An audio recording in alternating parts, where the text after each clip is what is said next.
Kids from around Missoula will have the opportunity to learn advanced skills about hitting, pitching, fielding, and base running from the Paddleheads players and coaches in a brand new one-of-a-kind summer camp. I'm outside Walgreens Stadium right now, and the atmosphere is different. You can tell the stakes are higher. The fans are more excited. The tailgates are going crazy. I'm getting a lot of really fun game predictions, and a lot of people are expecting a close game, like 31-28 is the expected score. If you're looking for a fun new indoor hobby to do with winter now in full swing, look no further than pickleball, which is growing widely in popularity throughout the country and in Missoula. We're out here right now just outside Wild Grizzly Stadium, and I got a lot of fun fans out here cheering on the Grizz. The Lady Grizz have one more opportunity to play in front of their home fans today at Dahlberg Arena as they're going up against Boise State in the first round of the WNIT. Now, this is a really interesting game because this used to be an old rivalry between the two teams. The Lady Grizz and the Broncos played a lot against each other between the late 1970s all the way up until the mid-1990s as they're both in the same conferences. We're out here in Corvallis where the single-A state semifinals are taking place between the Blue Devils and Columbia Falls. It should be a really exciting game. We got a beautiful day out here for some football. Let's see who makes it to the state finals. In a heavyweight matchup to go to the Class A championship, it was the Wildcats who jumped out early as the Columbia Falls QB, Cody Schweikert, burrows his way through for the opening touchdown. The extra point is missed. But the Grizz commit would come right back for the Wildcats in the second quarter as Schweikert would pound his way through to the end zone to put Columbia Falls up 13-0. With under a minute left to play in the first half, Schweikert gives it off to Banyan Johnson, who's barely played this season, and he delivers a beautiful ball to Jace Hill for the touchdown as the away team goes up 19-0 at the half. The Columbia Falls defense would shut down the Blue Devils from there as Aiden Main's pass is picked off in Wildcats territory in the fourth quarter as Columbia Falls beats the Blue Devils at home in a 19-7 win and advances to the Class A state championship. There's a lot of pressure. All week we've been practicing under the pressure, and we know that we got the guys to hang with anyone and be one of the best teams in the state. We feel like we have a whole team together as one, and they're strong. They're strong as when they're together as one. So we feel very lucky to be where we're at, and we feel like we can continue to go forward and have a chance to win this.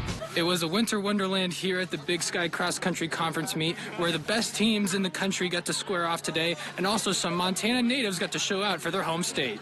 In a snowy and chilly environment, the Big Sky's best took on the elements at the University of Montana golf course on Friday. In the women's 5K race, it was a dominant showing by #1 ranked Northern Arizona, who went on to win the team title with a perfect score of 15. They were led by Missoula native Elise Stearns, who claimed her second straight conference title. The Hellgate product won with a time of 16:21. It was really exciting to come back here. I was really looking forward to it all season. I've been seeing a lot of friends in the running community, and my high school team was running through here yesterday. The Montana State women took second place with a score of 57, their best finish since 2017. It's game day for the Lady Grizz as they take on the Idaho Vandals on their senior night in their last game at Dahlberg Arena this season. Let's see if they can end their home stretch with a win. The three Lady Grizz seniors, Maggie Espen Miller-McGraw, Gina Markson, and Carmen G. Feller, all were joined by their families and were honored before the game. After a slow start to the game offensively for the Lady Grizz, it was the seniors who got the team rolling as Espen Miller-McGraw gets the layup to go and puts Montana on the board. Later in the first, Espen Miller-McGraw dumps it off to her fellow senior, Carmen G. Feller, who gets the hoop and the harm, and she would finish with 12 points on the day.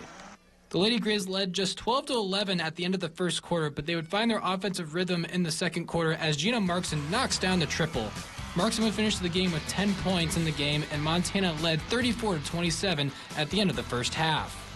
And the Lady Grizz would pull away from there as Espen Miller-McGraw with the nice spin move and the easy layup in the third quarter as she would lead the Grizz with 16 points for the game as Montana would go on to win 64-48 over Idaho. From SWX Montana, I'm Taylor Richardson. Not only did the Montana QB help lead the Grizz to victory over the Cats, his t-shirt has also spread all the way across the country. In a post-game interview after Montana's victory over Portland State, Montana quarterback Clifton McDowell called the Cat-Grizz rivalry Battle of the Brawl instead of Brawl of the Wild. This funny misquote led to the equipment managers Maggie Weta and Megan Burns to make Battle of the Brawl t-shirts ahead of the rivalry game. They originally made just 5 shirts, including one for McDowell. We did not think it would turn into what it did end up turning into, but we kind of just thought it was like a funny joke.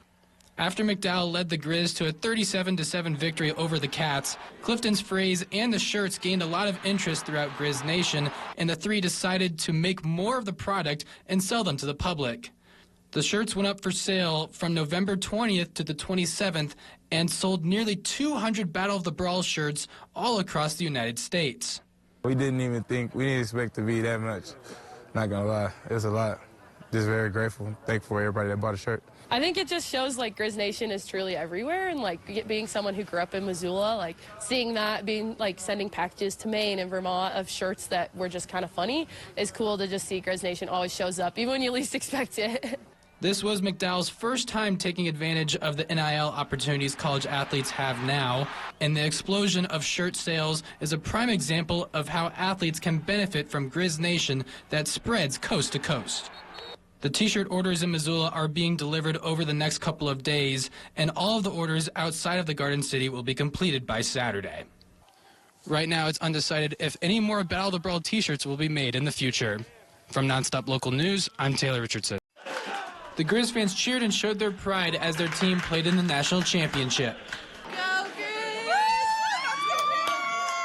But even with the game not going the team's way, all the fans still showed their gratitude for the fun season that they had. Well, I think there's just been so much build-up to it, and Grizz Nation, statewide, I think nationwide, we were all so excited to come out and cheer our Grizz on, and I don't think it matters what the turnout was. We are all still Grizz Nation and so proud of our team. This is the first national championship game I've got to watch. I mean, not in person, but on TV. And it's been great to watch the Grizz progress throughout the season, watch them just get better and better. The defense, the offense especially.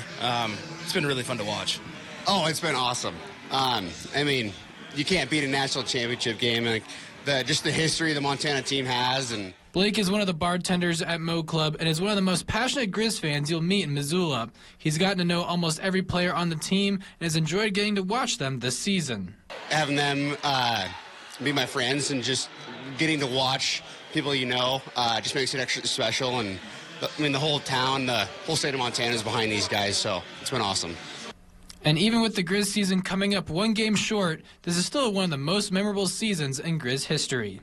I honestly could say that this season, probably behind the 2009 season, would rank as like one of the top seasons, especially with the playoff run we had. Even with the disappointing end to the season, Grizz fans are still hopeful about the team's future going into next season. From Nonstop Local News, I'm Taylor Richardson.